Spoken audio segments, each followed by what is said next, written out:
বাঙালির সবথেকে বড় পুজো দুর্গাপুজো। কিন্তু এটা এখন আর নিছক একটা পুজো মাত্র নয়। পৃথিবীর প্রায় সমস্ত দেশে কলকাতার এই উৎসবকে রিও কার্নিভাল বলা হচ্ছে। কিন্তু এই যে একটা পুজো, একটা উৎসব, এটা কি শুধুমাত্র ধর্মের, ভক্তির, শ্রদ্ধার, নাকি ধর্মের মোড়ক দিয়ে এর ভেতরে রয়েছে ধান্দাবাজি? সেই কথাটাই আমি তোমাকে শোনাবো। প্রিয় বন্ধু, আমি তোমার সুতপন, আর আমার পডকাস্টে তুমি শুনছো কথায় কথায়। আজ তোমাকেই শোনাবো যে দুর্গাপুজো একদিন স্রেফ ধান্দাবাজির জন্য ইংরেজদের মন জুগিয়ে তাদেরকে তোষামত করে, সহজ কথায় আজকের ভাষায় যদি বলি, ইংরেজদের চটি চেটে রায়বাহাদুর রায় সাহেব খেতাব আদায় করে নিজেদের ব্যবসাকে ফুলে ফাঁপিয়ে এবং ক্ষমতাকে একেবারে জবরদস্ত করতে জন্ম নিয়েছিল এই দুর্গাপুজো। কিন্তু কি এমন ঘটল যে দুর্গাপুজো একদিন ইংরেজ এবং এই জমিদারদের হাতের মুঠোয় ছিল, সেই মুঠোটা থেকে ছিনিয়ে নিয়ে আপামর জনসাধারণের পুজো হয়ে উঠল? এটা কি শুধু ধর্মের কারণে, নাকি ধর্মের আড়ালে ছিল আরও অন্য কিছু? চলো তাহলে সেটাই তোমার সঙ্গে শেয়ার করি। আজ থেকে প্রায় 2120 বছর আগে, মহাভারত রচনা করবার ঠিক আগে, ব্যাসদেব 18টা পুরাণ রচনা করলেন। মৎস্য পুরাণে 10টা হাত সমেত দেবী, মানে যে দেবীকে আজকে আমরা দেখছি। মার্কণ্ডেয় পুরাণেও দেবীর কমপ্লিট একটা রূপ, আর দেবী পুরাণে দেবীকে ঠিক কেমন করে পুজো করতে হবে এবং তার মাহাত্ম্য বর্ণনার কথা আমরা প্রথম খুঁজে পেলাম। তবে পুরাণের এই যে দেবী, ইনি কিন্তু শক্তির দেবী। দুর্গাকে আসলে বৈদিক যুগের দেবী এবং আদিবাসী দেবদেবীদের মধ্যে মা ধারণার যে পুজো প্রচলিত ছিল, সেটা কিন্তু একেবারে প্রথম থেকেই ছিল। কিন্তু যেভাবে এই দুর্গা পুজোটাকে আমরা দেখতে অভ্যস্ত, আজকে আমরা প্যান্ডেলে প্যান্ডেলে গিয়ে দেখি, অষ্টাদশ শতাব্দীর আগে পর্যন্ত কিন্তু সেভাবে আমরা বিন্দুমাত্র দেখতে পাইনি। বিশেষ করে এই দেবী দুর্গাকে একেবারে ঘরের মেয়ে করে নিয়ে পুজো করবার ব্যাপারটা আমরা কিন্তু পেলাম সপ্তদশ শতাব্দীর একেবারে শেষের দিকে। আর এই সময় পুরাণের শক্তিদেবী কল্যাণী জননী হয়ে দাঁড়ালেন রামপ্রসাদ কমলাকান্তদের, এমনকি কাজী নজরুল ইসলামের শাক্ত পদাবলীর আগমনী, বিজয়ার যে সমস্ত পদ বা এই গানগুলোতে কিন্তু যার অজস্র প্রমাণ রয়েছে। আজ থেকে মোটামুটি 470 বছর আগে, যখন মহামান্য সম্রাট আকবর দিল্লির সিংহাসনে, তখন আজকের পশ্চিমবঙ্গের তাহেরপুরে জমিদার কংসনারায়ণ চৌধুরীর বাড়িতে শুরু হলো প্রথম দুর্গাপুজো। পশ্চিমবঙ্গের এই প্রথম দুর্গাপুজোয় খরচ হয়েছিল কত জানো? 9.5 লক্ষ টাকা। এই টাকার ভ্যালু এখন হিসাব করলে দেখা যাবে, বাজেটের দিক থেকে আজকের যে কোনো ক্লাব বা বাড়ির দুর্গাপুজো কিন্তু এই পুজোর বাজেটকে এখনো পর্যন্ত ছুঁতেও পারেনি। এরপর সাবর্ণ রায়চৌধুরীর পরিবার দক্ষিণ কলকাতার বেহালার বড়িশায় তাদের আদি বাসভবনে সেই পূর্বপুরুষ লক্ষ্মীকান্ত গঙ্গোপাধ্যায় 1610 সালে শুরু করলেন প্রথম দুর্গাপুজো, এবং এটাই কলকাতার প্রথম দুর্গাপুজো। মুশকিল হলো যে জমিদার বাড়ির দুর্গাপুজোগুলো ছিল কিন্তু পয়সাওয়ালাদের জন্য, মানে ধনী ব্যক্তিদের জন্য। বন্ধু, তুমি শুনলে অবাক হয়ে যাবে যে এই খোদ কলকাতাতেই এখনও অনেক স্বনামধন্য বাড়ি আছে যাদের দুর্গাপুজোয় বংশ পরম্পরায় এক শ্রেণীর মানুষ দুর্গাপুজোর অন্তত 3 মাস আগে থেকে গায়ে গতরে দিন রাত ফাই ফরমাস খেটে পুজোর প্রস্তুতি একেবারে সম্পূর্ণ করে দেয়, তাদের নিজেদের সুখ আহ্লাদ সমস্ত কিছু ছেড়ে দিয়ে পুজোর যাবতীয় কাজ তারা করে দেয়। অথচ পুজোর দিনগুলোতে সেই বাড়ির, মানে যে বাড়িটায় পুজো হচ্ছে, সেই জমিদার বাড়ির ত্রিসীমানায় তাদের ঘেঁষার অধিকার নেই। এটা শুধু বই থেকে নয়, আমি নিজে একটা ডকুমেন্টারি ফিল্ম, যেটার নাম হচ্ছে the Durga and Kali Puja of Calcutta, এটা বিদেশি একটা ডকুমেন্টারি, এবং এই ডকুমেন্টারিটার আমি চিফ অ্যাসিস্ট্যান্ট ডিরেক্টর হিসেবে ছিলাম। কলকাতার একটা বিখ্যাত বনেদি বাড়ি বা জমিদার বাড়ি, যাদের পুজো প্রত্যেক বছর একেবারে নিয়ম করে দেখানো হয় মিডিয়াতে, তাদের শরিকদের বেশ কয়েকজন একেবারে আমার সামনে অহংকারের সঙ্গে এই কথাটা বলে একেবারে কৃতার্থ করেছিলেন। এরপরে এলো পলাশির যুদ্ধ। 1757 খ্রিস্টাব্দের এই যুদ্ধ যে বাংলায় বাঙালিদের হটিয়ে দিয়ে ইংরেজ শাসনে শুরু করে দিল তা নয়, বাংলায় দুর্গাপুজো শুরু এবং তার পাবলিসিটিতে একটা নতুন অধ্যায়ের জন্ম দিল। মুঘলদের থেকে আলাদা হয়ে নবাবরা বাংলা শাসন করবার সময় থেকেই এই অঞ্চলে হিন্দু জমিদার শ্রেণীর জন্ম হলো। তবে হ্যাঁ, দড়িটা কিন্তু ধরা রইল নবাবদের হাতেই। পরে ধীরে ধীরে এই জমিদাররা নিজেদের ক্ষমতার বলে যে যার এলাকার শের অর্থাৎ রাজা হয়ে উঠলেন। আর এই স্বঘোষিত রাজা বা জমিদাররা কিন্তু নিজেদের ভীষণ ক্ষমতাবান বলে মনে করলেও আজকে আমরা যাদেরকে জমিদার বলি, রাজা বলি, তেনারা কিন্তু কেউই রাজাও ছিলেন না, জমিদারও ছিলেন না। এরা ছিলেন ইংরেজদের দালাল। ধর্মের নামে এদের দুর্গাপুজো করার পিছনে মূল লক্ষ্যটা ছিল আসলে ধান্দাবাজি। পুজোটা ছিল একটা ফেক, যার ভেতরে ছিল ধর্মের মোড়কে ইংরেজদের মনোরঞ্জন করে নিজেদের ব্যবসা করার, প্রচুর টাকা কামানোর এবং ক্ষমতা বাড়ানোর ট্যাকটিক্স। সোজা কথায় ইংরেজদের তেল মেরে, ইংরেজদের চটি চেটে নিজেদের ফায়দা লোটা। আর সেই জন্যই এই পুজোগুলোতে সাধারণ মানুষের প্রবেশের একেবারে নো এন্ট্রি। কালীপ্রসন্ন সিংহের সেই বিখ্যাত বই হুতম প্যাঁচার নকশা যদি পড়ো, দেখবে যে এই কালীপ্রসন্ন সিংহ মহাশয় এটা একেবারে চোখে আঙুল দিয়ে দেখিয়ে দিয়েছেন। এইবার আমরা কিন্তু খুব পরিষ্কারভাবে দু ধরনের দুর্গাপুজো দেখতে পেলাম। এক, মনোরঞ্জন বা মেহফিলের পুজো, আর দুই হলো নিয়ম নিষ্ঠার পুজো। এই মেহফিলের পুজোর প্রথম উদাহরণ অষ্টাদশ শতাব্দীর প্রথম দিকের কুমারটুলির গোবিন্দরাম মিত্রের বাড়ির পুজো। এটাই হলো কলকাতার সব থেকে পুরানো দুর্গাপুজো। পলাশির যুদ্ধে বাংলার নবাবদের হারিয়ে দেওয়ার পরে ইংরেজরা পাকাপাকিভাবে বাংলাকে শাসন করবার ক্ষমতা হাতের মুঠোয় পুরে নিলেন। ইংরেজরা কলকাতায় জমিদারির কাজ দেখাশোনার জন্য এই প্রথম একজন দেশীয় ব্যক্তিকে সরকারি জমিদার হিসাবে নিয়োগ করলেন। ইনি কালো জমিদার নামে পরিচিত ছিলেন এবং আসল নাম ছিল গোবিন্দরাম মিত্র। তিনি ইংরেজদের কাছে অত্যন্ত বিশ্বস্ত ছিলেন, আর সেই কারণে তিনি প্রচুর অর্থ রোজগার করতেন। 250 বছর আগে তার পুজোর বাজেট ছিল 25 লক্ষ টাকা। দুর্গাপুজোটা আসলে মাস্তানদের পুজো, যে মাস্তানিটা আজও চলছে। এই প্রথম মাস্তান কিন্তু কলকাতার সেই কালো জমিদার, যার হাতে এই দুর্গাপুজোর সূত্রপাত হলো কলকাতায়, এবং যে পুজোটা ছিল মেহফিলের পুজো। এরপরের বড় মেহফিলের পুজোটা হলো রাজা নবকৃষ্ণদেবের বাড়ির পুজো। শোনা যায় 1757 সালে পলাশির যুদ্ধের নবাবদের হারিয়ে দেওয়ার পরে ঈশ্বরের কাছে প্রার্থনা জানাতে চেয়েছিলেন স্বয়ং রবার্ট ক্লাইভ। কিন্তু মুশকিল হলো যে এই কলকাতা শহরের তখন একমাত্র চার্চটা নবাবরা ধ্বংস করে ফেলায় তার সেই শেষ ইচ্ছেটা পূরণ হবার পথটা একেবারে চিরকালের জন্য বন্ধ হয়ে গেছে। তখন ক্লাইভের সেই ব্যক্তিগত সচিব, সুযোগ সন্ধানী রাজা নবকৃষ্ণদেব নিজের বাড়িতে ক্লাইভকে আমন্ত্রণ জানালেন। একেবারে ইলাহি আয়োজন করে কলকাতায় শোভাবাজারে নবকৃষ্ণদেব তার বাড়িতে দুর্গাপুজোর আয়োজন করলেন। অনেকে মনে করেন এই চতুর ক্লাইভ আর নবকৃষ্ণদেব দুজনে মিলে দুর্গাপুজোর এই গল্পটা বেশ কায়দা করে মার্কেটে ছেড়ে দিয়েছিলেন এবং পাবলিক সেটা যা হয় বড় লোকের কথা একেবারে গোগ্রসে গিলেছিলেন। তবে পুরানো কলকাতার ইতিহাস ঘাঁটলে কিন্তু শোভাবাজার রাজবাড়ির এই পুজোটাকে কোম্পানির পুজো বলেই মনে করা হয়, এবং এটাই কিন্তু সত্যি কথা। তবে মানি আর না মানি, আসল সত্যি কথাটা হলো ইংরেজদের আমরা যতই জাত বেনে কিংবা লালমুখ বাঁদর বলি না কেন, বেনিয়ান জাত বলি না কেন, এই দুর্গাপুজোর মধ্য দিয়ে যে কার্নিভাল আজ সারা পৃথিবীতে ছড়িয়ে পড়ল, আমাদের অনেক কিছুর মতোই এই দুর্গা উৎসবটারও শুরু হয়েছিল কিন্তু সেই ইংরেজদেরই হাত দিয়েই। এই দুর্গাপুজোতে মূলত ধনী ব্যক্তিরা তাদের পরিবারের পুজো হিসেবেই অংশ নিত। সাধারণ মানুষের এই পুজোতে নো এন্ট্রি। এবার একটু পিছিয়ে যাই। 1660 সালে সাবর্ণ রায়চৌধুরী পরিবার কলকাতার বরিশায় তাদের আদি বাসভবনে প্রথম দুর্গাপুজো শুরু করলেন, এবং এটাই ছিল কলকাতার প্রাচীনতম দুর্গোৎসব। বর্তমানে এই পরিবারের 7 শরিকের বাড়িতে 7টা পুজো হয়। এগুলোর মধ্যে 6টা বরিশায় আর একটা হয় বিরাটিতে।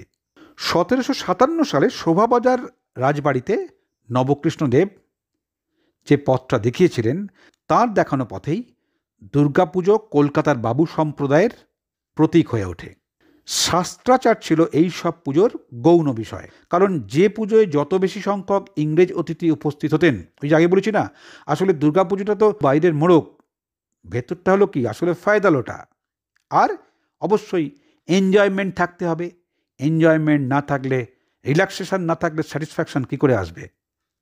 তাই যে পুজোয় যত সংখ্যক বেশি ইংরেজ অতিথি উপস্থিত হতেন, সেই পুজোর মর্যাদাও ততই বাড়ত। মা দুর্গার সামনে বাইজি নাচের আসর বসত। আজকে যে টলিউড ছাড়িয়ে বলিউড হেভিওয়েট পলিটিক্যাল লিডাররাও আসছে, এটা কিন্তু নতুন কিছু নয়। ইংরেজরাও এই নাচ গানের আসরে প্রত্যক্ষভাবে অংশ নিতেন, কারণ তাদেরকে মনোরঞ্জন করতে পারলেই ব্যাস কেল্লাফতে। সেই জন্যই তাদের জন্য উইলসন হোটেল থেকে, আজকে যেটা গ্রেট ইস্টার্ন হোটেল হয়ে এখন ললিত মোদি হোটেল, সেই হোটেল থেকে মদের সঙ্গে খাবার জন্য গরু এবং শুয়োরের মাংস আনা হতো। ভাবো তো, কোথায় হিন্দুদের সব থেকে বড় জাতীয় উৎসব আর কোথায় গরুর মাংস। এটা শুধু একাধ দিন নয়, এটা একেবারে ট্র্যাডিশন হয়ে দাঁড়িয়েছিল। এই দুর্গাপুজোটাই কলকাতার বাবু সম্প্রদায়ের আইডল হয়ে উঠল। এই প্রথাটার বিরুদ্ধে গিয়ে একেবারে চ্যালেঞ্জ নিলেন। শুদ্ধ আচারে তার যানবাজারের বাড়িতে একেবারে নিয়ম নিষ্ঠা মেনে শুরু করলেন দুর্গাপুজো। তিনি ইংরাজ অতিথিদের বদলে এদের সঙ্গে টক্কর দেওয়ার জন্য দেশীয় প্রজাদের বিনোদনের জন্য পুজোর উপলক্ষে যাত্রার আসর বসাতেন। আর ইনি কে জানো? ইনি হলেন রানী রাসমণি। 1861 সালে রানীর মৃত্যুর পর তাঁর জামাইরা নিজেদের বাসভবনে এই রানীর দেখানো পথেই দুর্গাপুজোর আয়োজন শুরু করলেন, এবং এরপর কলকাতার বহু বাড়িতে এই পরম্পরাকে অনুসরণ করে শুরু হলো দুর্গাপুজো। শুধু তাই নয়, এই প্রথম কিন্তু সাধারণ মানুষের সঙ্গে দুর্গাপুজোর যোগ তৈরি হলো।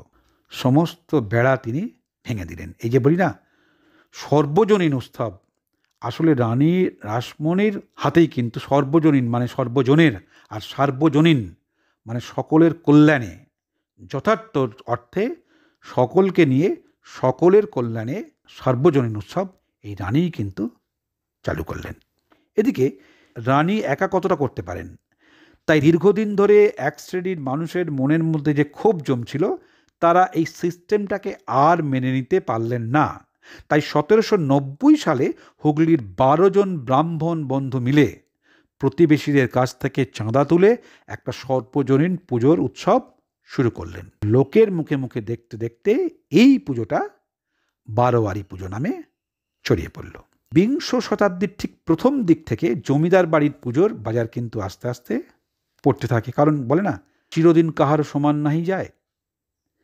তার কারণ জমিদারদের ওপর থেকে ব্রিটিশ সরকার নিত্য নতুন আইন করে, আসলে এতদিন ধরে জমিদারদের দিয়ে সমস্ত রকম সুকর্ম, কুকর্ম, অপকর্ম করার ফলে নিজেদের গায়ে তো নোংরা লাগবেই।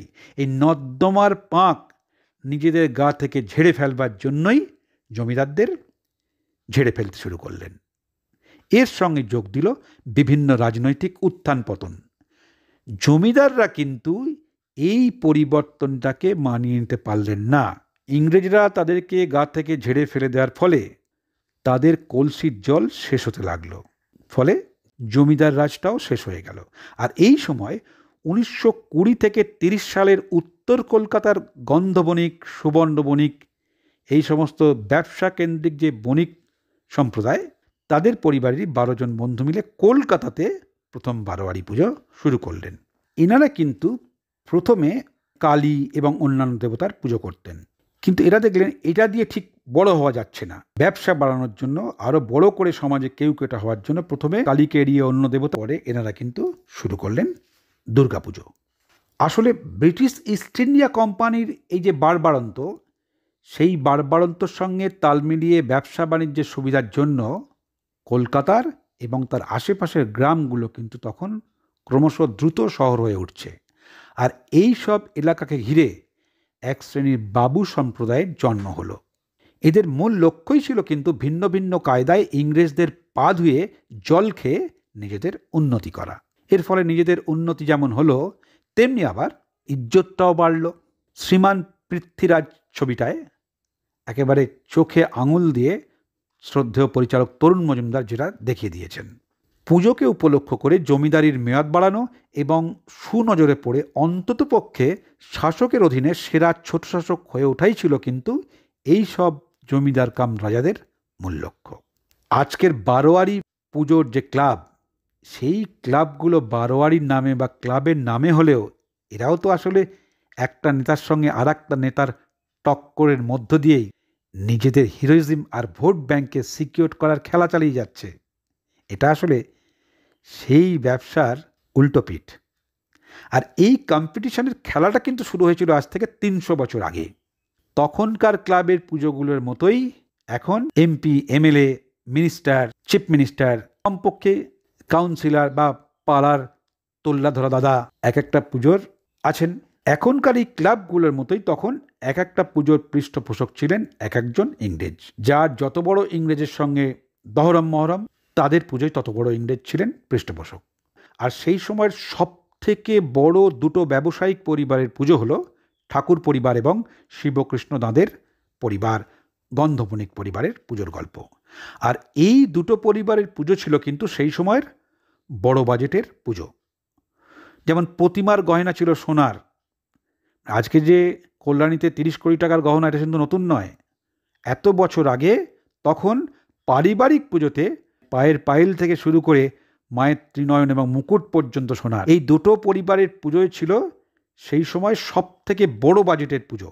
পেট ভরে 4 দিন ধরে নেমন্তন্ন করে খাওয়ানো, সাহেবদের মনোরঞ্জনের জন্য মুর্শিদাবাদ থেকে এমনকি লখনৌ থেকে নাচের জন্য এখনকার আইটেম ডান্সের মতো বাইজি আনানোর ব্যবস্থা। পুজোর কদিন সব মিলিয়ে এন্টারটেনমেন্ট একবারে গা দিয়ে চুইয়ে পড়ত। ঊনবিংশ শতাব্দীর শেষ এবং বিংশ শতাব্দীর শুরুর সময়ে মা দুর্গার মুখের মতোই গোটা দুর্গাপুজোর রূপটাও কিন্তু বদলে গেল। এতদিন যে দুর্গাপুজো ছিল ইংরেজদের কাছে পাবার জন্য, এবার সেই দুর্গাপুজোটা হয়ে উঠল দেশ থেকে ইংরেজদের হটানোর মূল মন্ত্র। এতদিন দুর্গা ছিল পরিবারের মা, তারপরে হলেন তার মেয়ে, এবারে কিন্তু হয়ে উঠলেন দেশের মা। পুরাণের শক্তি দেবী যেমন দেবতাদের বাঁচাতে দুর্গতি নাশিনী মহাশক্তি ধারিণী হয়ে উঠেছিলেন, ঠিক তেমনি করে ইংরেজদের শাসন থেকে দেশকে বাঁচাতে একদিকে সেই দুর্গাই হয়ে দাঁড়ালেন প্রধান শক্তির প্রতীক এবং অন্যদিকে তিনিই হয়ে উঠলেন দেশমাতা। মা দুর্গার এই চরিত্র বদলের কারণ কিন্তু 1882 সালে লেখা বঙ্কিমচন্দ্রের সেই বিখ্যাত আনন্দমঠ উপন্যাস। আর এই উপন্যাসের বন্দে মাতরম গানটাই কিন্তু হয়ে উঠল বিপ্লবীদের মূল মন্ত্র। সেই সময়ের পত্রপত্রিকাতেও কিন্তু দেশের মুক্তির জন্য দুর্গতি নাশিনী হিসাবে দুর্গাকেই তুলে ধরা হলো। আবার একটা বদল এলো 1905 সালে লর্ড কার্জনের ঘোষণার পরেই। এই বদলটা আরও স্পষ্ট হয়ে উঠল। একদিকে উত্তাল হয়ে উঠল স্বদেশী আন্দোলন, অন্যদিকে প্রতিটা বিজ্ঞাপনেই নজর এলো নাথিং বিদেশি, এভরিথিং স্বদেশী। উত্তর কলকাতার মানিকতলাতে শুরু হলো প্রথম সর্বজনীন দুর্গা উৎসব। এটাকে কংগ্রেসের পুজো বলেই চিনত। দেশ জুড়ে তখন একেবারে উত্তাল আন্দোলন। আর এই আন্দোলনের সময় জেলের মধ্যে থেকেও নেতাজি সুভাষচন্দ্র বসু বন্ধুকে চিঠিকে জানাচ্ছেন যে জেলের মধ্যে থেকেও পূজা করার অনুমতি পাওয়া গেছে। বিশাল খবর একখানা। সেই সময় পুজোকে কেন্দ্র করে লাঠি খেলা, ব্যায়াম এবং কুস্তির প্রদর্শনী শুরু হয়। এটা আসলে সেই সময়ের বিপ্লবীদের অনুশীলনেরই অঙ্গ ছিল। আর সেই প্রথা মেনে বাগবাজার এবং অন্যান্য জায়গায় অষ্টমীর দিন বীরাষ্টমী পালন করা হয় আজও। আর এই স্বদেশী চেতনা থেকেই সিমলা ব্যায়াম সমিতির পুজোয় প্রতিমাকে খাদি বস্ত্র পরানো হতো পুতুল নাচ, কবিগান, তরজা, পালা গান এবং বিভিন্ন প্রদর্শনীর মাধ্যমে। এরপর 1910 সালে ভবানীপুরের বলরাম বসু ঘাট রোডে ভবানীপুর সনাতন ধর্মোৎসাহিনী সভার পক্ষ থেকে বারোয়ারি দুর্গাপুজোর আয়োজন করা হলো। আর এই পুজোটা কিন্তু আজও হয়ে আসছে। এরপর 1911 সালে শ্যামপুকুর আদি সর্বজনীন, 1913 সালে শ্যামবাজারের শিকদার বাগান এবং 1919 সালে নেবু বাগান অর্থাৎ বর্তমান বাগবাজার সর্বজনীন এবং 1926 সালে সিমলা ব্যায়াম সমিতির বারোয়ারি দুর্গাপুজোর শুরু হলো। কালীপ্রসন্ন সিংহের হুতুম প্যাঁচার নকশা থেকেই জানা গেল আগে শুধু রাজা রাজেরা বনেদি পরিবারেই পুজো হতো। এখন হঠাৎ বড়লোক অর্থাৎ পুঁটে তেলিকেও প্রতিমা আনতে দেখা যায়। অর্থাৎ পারিবারিক দুর্গাপুজোর সংখ্যা যে বাড়ছে, কিন্তু মা দুর্গার উপর জমিদার উচ্চবর্ণ বনেদি পরিবারের একচেটিয়া পৈতৃক অধিকার সেটা কিন্তু তলানিতে গিয়ে যে ঠেকছে তা একেবারে জলের মতন পরিষ্কার হয়ে গেল। অন্যদিকে 1860 সালের পরে কৃষ্ণনগরের মানুষ, যারা মূলত ঠাকুর তৈরির কাজে ব্যস্ত, যাদেরকে পটো বা পটুয়া বলা হয়, তাদের একটা বড় অংশ, যাদের হাতে একটু বেশি ক্ষমতা বা পয়সা আছে, তারা কলকাতার কুমোরটুলি, সিদ্ধেশ্বরীতলা, শোভাবাজার অঞ্চলে আস্তানা গেড়ে ফেলল এবং তাদের থেকে কম ক্ষমতা সম্পন্ন যারা, তাদের একটা বড় অংশ হাওড়ার বিভিন্ন জায়গায় আস্তানা গাড়ল এবং দেখা গেল পুজোর দিনে মালিরা চাঁদমালা, ফল, বেলপাতার পসরা সাজিয়ে বসেছে। সন্ধ্যায় বাবুদের বাড়িতে নাচ আর ফুর্তির এলাহি আয়োজন এবং দশমীর দিনে কর্তারা 5 ইয়ারে মিলে কেউ গলা পর্যন্ত টেনে 1 গ্লাস খেয়ে 7 গ্লাস বকা, বিশাল গুলতানি মেরে চলেছেন। কে কত বড় লোক সেটা নেশা করে হিরো বনে প্রমাণ করার চেষ্টা করছেন। রাজপথে লোকারণ্য, বেশ্যারা বারান্দা থেকে ঝুঁকে পড়ছে, ইংরেজি বাজনার দল এগিয়ে চলেছে, সার্জন মানে লালমুখ সার্জেন্টের পাহারায় দেবী ভাগবতী চলেছেন গঙ্গায়, শৌখিন বাবুরা নৌকোয় গিয়ে বসেছেন খ্যামটা আর বাই সঙ্গে করে। এই হলো 19 শতকের কলকাতার দুর্গোৎসবের রংবাহার। এই খ্যামটা, বাই নাচ এবং আরও নানা ধরনের রং তামাশা, প্রতিমা বিসর্জনের দিন নেশায় চুর একেবারে বাবুদের বেলেল্লাপোনা কলকাতার দুর্গাপুজোর সঙ্গে একেবারে বটের আটার মতন লেপ্টে গিয়েছিল। গ্রামের জমিদারি কালচারের এসব তলানি গায়ে মেখেই পুজোর দিনে মেতে উঠত কলকাতা। পুজো হতো ধনী বাড়িতে, যাদের অনেকটাই গ্রামে জমিদারি ছিল। এছাড়া কোম্পানির মুচ্ছুদ্দিগিরি করে যারা রাতারাতি বড়লোক হয়ে ওঠে, এই সদ্য জেগে ওঠা সেই বাবুরাও পাল্লা দিতে শুরু করে বনেদি বাবুদের সঙ্গে। ফলে ভাসানের দিন কার প্রতিমা কত বড়, কার সাজ কেমন, এসব ছিল লোকেদের আলোচনার প্রধান বিষয়। 19বিংশ শতাব্দীর প্রথম দিক থেকে বাড়ির পুজোর মচ্ছব, আমোদ, আহ্লাদ আস্তে আস্তে সময়ের ধর্মেই কমতে থাকে। এর কারণ সেই একটাই, টাকার জোয়ার কমতে শুরু করে। আর ঠিক এই সময় 1920 থেকে 30 সালে কলকাতায় প্রকৃত অর্থে শুরু হলো বারোয়ারি পুজো। মানে একটা দুটো করে নয়, একেবারে ঢল নেমে গেল। একদম প্রথম দিকের বারোয়ারি পুজোর রূপ ঠিক কেমন ছিল তা খুব বেশি কিছু জানা যায় না, তবে বেশ ভিড় হতো, লোকে দলে দলে ঠাকুর দেখতে আসতো, এইটুকু জানা যায়।